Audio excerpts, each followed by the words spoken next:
అనగనగా ఒక చిన్న గ్రామంలో రవి అనే అబ్బాయి ఉండేవాడు. రవి చాలా మంచివాడు, అందరినీ గౌరవించేవాడు. కాని అతనికి ఒక పెద్ద సమస్య ఉండేది.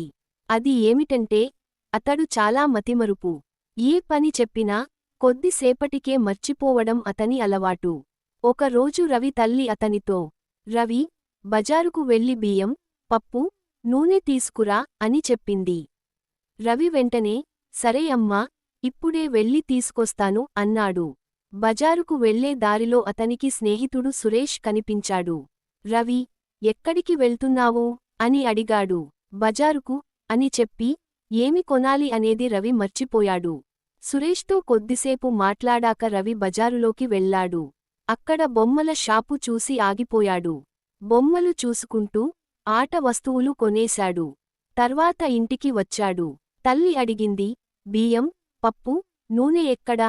రవి ఆశ్చర్యంగా, అయ్యో, నేను మర్చిపోయాను అమ్మా అన్నాడు. తల్లి నవ్వుతూ, నువ్వు ఎప్పుడూ ఇలాగే మర్చిపోతావు. ఇకనైనా జాగ్రత్తగా ఉండాలి అంది. ఇంకో రోజు గురువు రవికి హోంవర్క్ ఇచ్చారు.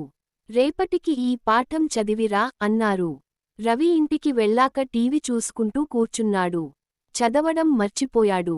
మరుసటి రోజు స్కూల్లో గురువు అడిగితే రవి తలదించుకుని నిలబడ్డాడు. అప్పుడు గురువు ప్రేమగా, రవి, నువ్వు తెలివైనవాడివే. కాని మతిమరుపు వల్ల వెనుకబడుతున్నావు. ఒక మార్గం పాటించు అన్నారు. గురువు సూచనతో రవి ఒక చిన్న డైరీ కొనుగోలు చేశాడు. అందులో తన పనులన్నీ రాసుకోవడం మొదలుపెట్టాడు.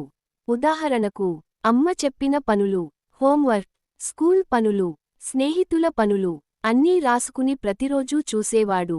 కొద్ది రోజుల్లోనే రవిలో మార్పు వచ్చింది. ఇకపై ఏ పని మర్చిపోలేదు. అమ్మకు సహాయం చేశాడు. స్కూల్లో మంచి మార్కులు తెచ్చుకున్నాడు. ఒకరోజు తల్లి గర్వంగా చెప్పింది, నువ్వు ఇప్పుడు చాలా బాధ్యతగా మారావు రవి అని. రవి నవ్వుతూ, అమ్మా, మతిమరుపు నా బలహీనత. కాని దాన్ని జయించాను అన్నాడు. ఆ తర్వాత రవి గ్రామంలో మంచి విద్యార్థిగా పేరు తెచ్చుకున్నాడు. అందరికీ ఆదర్శంగా నిలిచాడు.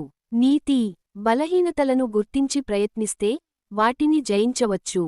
క్రమశిక్షణ ఉంటే విజయం తప్పదు.